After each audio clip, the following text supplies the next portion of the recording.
Olá, meus amigos, sejam bem-vindos de volta para mais uma aula de revisão do direito previdenciário.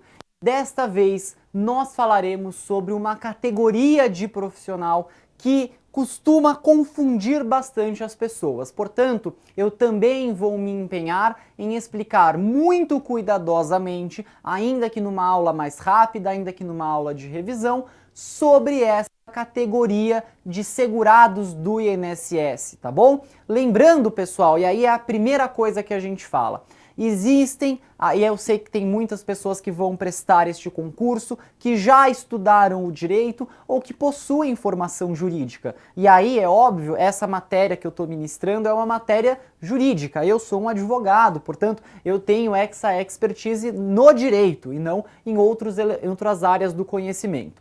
Pessoal, para quem às vezes confunde um pouquinho a maneira como o direito previdenciário trata essas disciplinas, né? Eu digo que o direito, e eu falo isso bastante no curso regular, que o direito previdenciário ele se apropria de diversos outros ramos do direito para construir a sua disciplina, portanto, direito constitucional, direito do trabalho, vários outros, até direito tributário e administrativo, para que você entenda o direito previdenciário, e a gente tenta fazer de uma forma desconstruída aqui. Então, às vezes é importante a gente parar um pouquinho e fazer essa diferenciação. Para este caso em específico, é mais importante ainda. Então, vamos lá.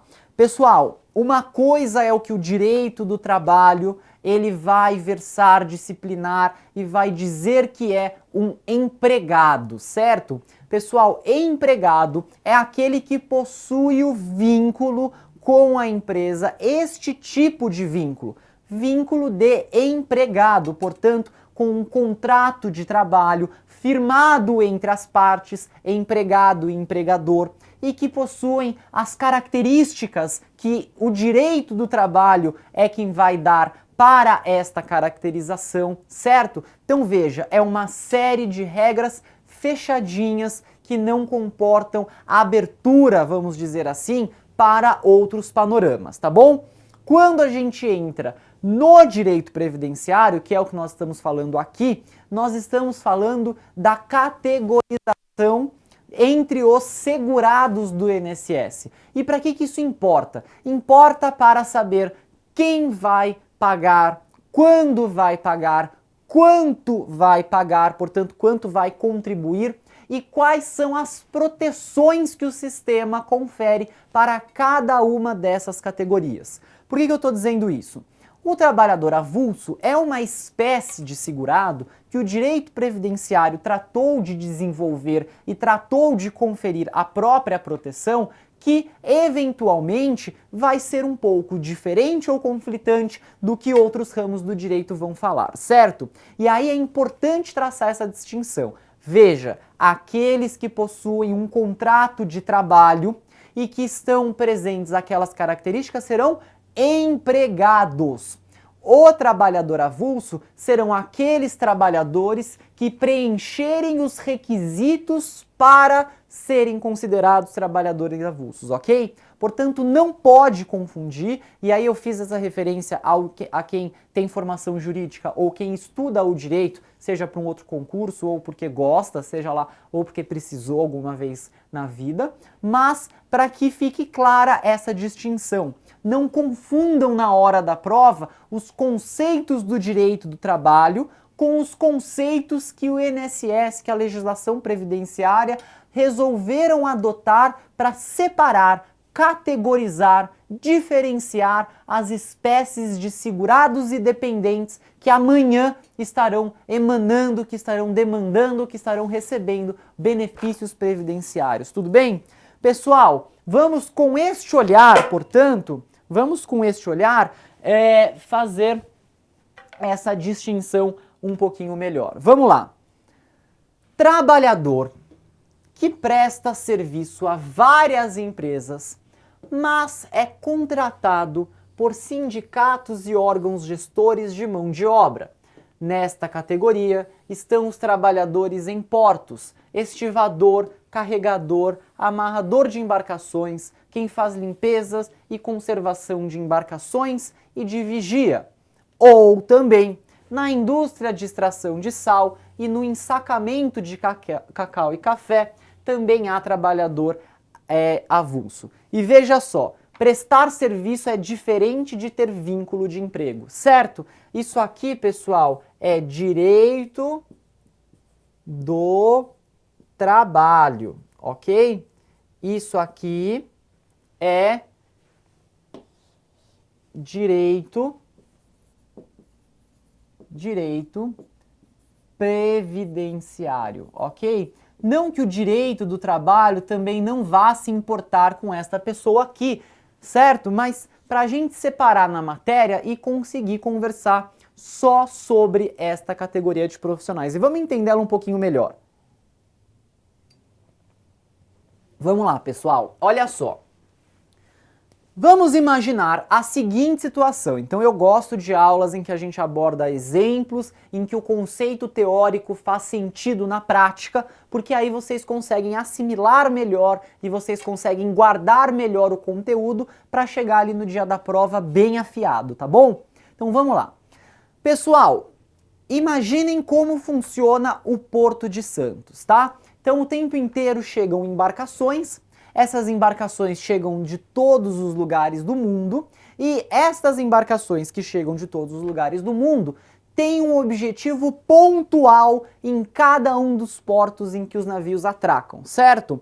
Portanto, se vem um navio da China, por exemplo, com uma mercadoria, o navio sai da China, chega ao Brasil e ele tem um objetivo único: descarregar, vamos imaginar que seja isso, descarregar a mercadoria no porto brasileiro. Uma vez que descarregou, vai ser recarregado com outra mercadoria de uma outra empresa, certo? E aí vai voltar para a China para voltar nesse processo. Vai, volta, vai, volta. Geralmente faz sentido, você descarrega uma mercadoria e já é recarregado de outra, porque isso importa aí em redução de custos quando você fala num comércio internacional, tá bom?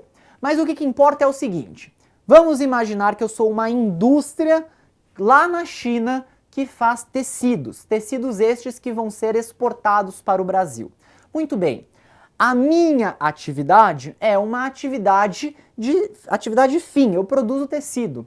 Eu posso vender esse tecido na China, eu posso vender esse tecido na Índia e eu posso vender esse tecido no Brasil por meio de um serviço de exportação. Então eu vou lá, eu verifico se alguém no mercado brasileiro tem interesse, eu faço o contato, eu vendo a mercadoria para alguém do Brasil que tem interesse e aí eu contrato uma empresa que vai fazer o transporte.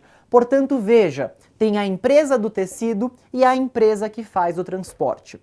Essa empresa que faz o transporte, ela faz o transporte para vários portos do mundo inteiro. E ela não tem em cada um dos portos funcionários próprios. Por quê? Porque ora o naviozinho dela está indo para o Brasil, ora está indo para a Argentina, ora está indo para os Estados Unidos, ora está indo para algum país da Europa. Seria muito caro manter uma operação fixa se cada empresa de transporte do mundo mantivessem a sua própria equipe dentro de cada porto. É diferente, vejam vocês, do que acontece nos aeroportos. Ali no aeroporto, você está saindo lá dos Estados Unidos, tem um balcão da TAM, tem um balcão da Gol, tem um balcão de empresas brasileiras. Quando você chega aqui no aeroporto do Brasil, tem um da American Airlines, tem um da Delta, tem um da empresas estrangeiras, sai avião da China. Eles têm balcão, tem operação própria em cada aeroporto, porque é muito mais constante. No transporte internacional entre embarcações, vamos dizer assim, não faz sentido. E não faz sentido para a empresa de tecido manter operações no mundo inteiro e não faz sentido para a empresa de transporte ter funcionários em cada um dos portos. Então o que acontece?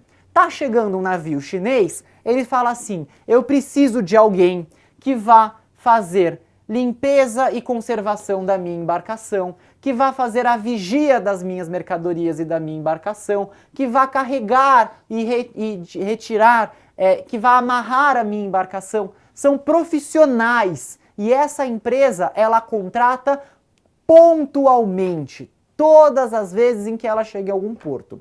Então veja, são trabalhadores avulsos, No mesmo dia, ele pode fazer o trabalho para o navio da China, para o navio da Inglaterra, para o navio dos Estados Unidos. Ele não vai ter com essas empresas vínculo empregatício. E ele também não é contratado do porto, porque o porto não tem essa finalidade, certo? Não é atividade fim do porto auxiliar essas empresas.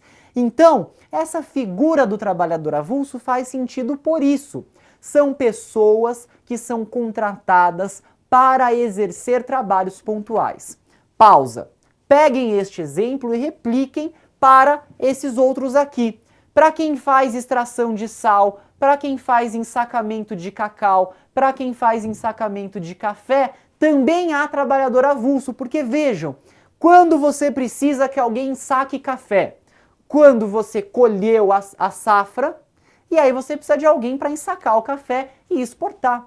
Você não precisa manter um funcionário 12 meses no ano para algo que você tem pontualmente.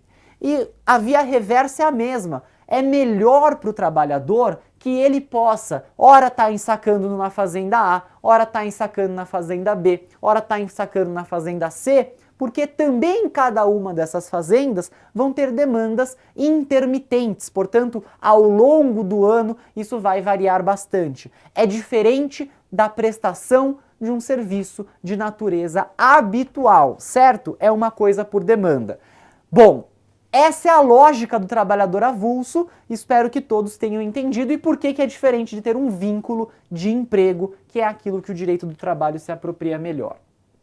Como você faz a contratação desses profissionais, pessoal? Eles precisam de um mínimo de proteção para que amanhã também não se vejam desamparados em seus direitos. Primeiro, isso é feito por meio do sindicato. Então vamos imaginar, chega ali, olha só, toda vez que eu desenho é um caos, né? Um navio chinês, olha que beleza, né? Parece uma canoinha, né? Chega ali o navio chinês, e ele fala o seguinte, olha, eu preciso de trabalhadores para limpar a minha embarcação. Ele vai até o sindicato que representa esta categoria profissional e ele pergunta, tem algum trabalhador disponível? Ele fala, olha aqui, ó, tem o João, tem o Carlos e tem o Antônio que podem fazer esse tipo de serviço. Portanto, o contrato é feito junto ao sindicato, aí essa empresa vai pagar para essas pessoas também por intermédio do sindicato, e o sindicato é que vai ficar responsável por recolher as contribuições previdenciárias desta categoria de profissional, certo? Ficou muito feio, né? Eu vou resumir aqui. Contribuições previdenciárias. Ok? Olha como funciona, pessoal. Portanto, é assim que ocorre a contribuição. Por quê? Porque se cada navio tivesse que entender das leis previdenciárias brasileiras para elas próprias realizarem esta contribuição previdenciária, você dificultaria muito o trabalho. Portanto, o empregador retém este dinheiro no contra-cheque, o dinheiro da contraprestação, e aí, em cima de da totalidade dos valores auferidos, é que você vai definir qual é a contribuição previdenciária daquela categoria de trabalhador. Então, pessoal, entender trabalhador avulso no direito previdenciário é, passo anterior, entender o que é o trabalhador avulso, entender a lógica do trabalhador avulso e entender por que eles são contratados pelos sindicatos e por que são essas entidades que realizam as contribuições previdenciárias que são descontadas. E vejam, por realizar a contribuição previdenciária, eu quero dizer, pega o dinheiro e deposita na conta do INSS, certo? E por que elas fazem, tá bom? Então, pessoal, espero que tenha aí aclarado melhor esse tipo de profissional, esse tipo de contribuinte do INSS, tá bom? Muito obrigado a todos pela atenção, até a próxima aula, tchau, tchau.